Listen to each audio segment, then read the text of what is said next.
Is it worth buying a 5D Mark II in 2020?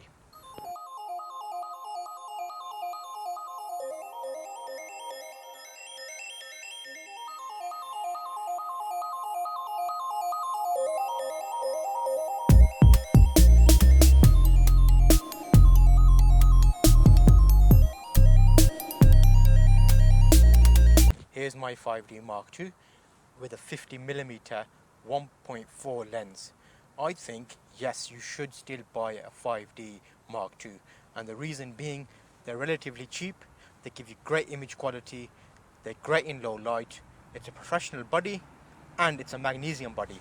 So what you will find is, with this camera, it's old, yes, but with everything else that is currently available second-hand, this camera will serve you well. HD video, great photos. You can choose between different settings when you take photos. In RAW, you can choose a smaller size to save space. And I would say this camera I've had maybe 7 years now, and I've been really happy with it. I've got a mixture of lenses, so if anything, what you want to do is save some money and spend money on good lenses. Because if you've got good lenses, your body will always provide decent images.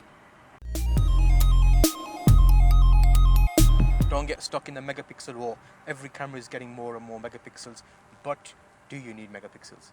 As long as you've got a good sensor and a full frame sensor, 35mm, that's more than enough.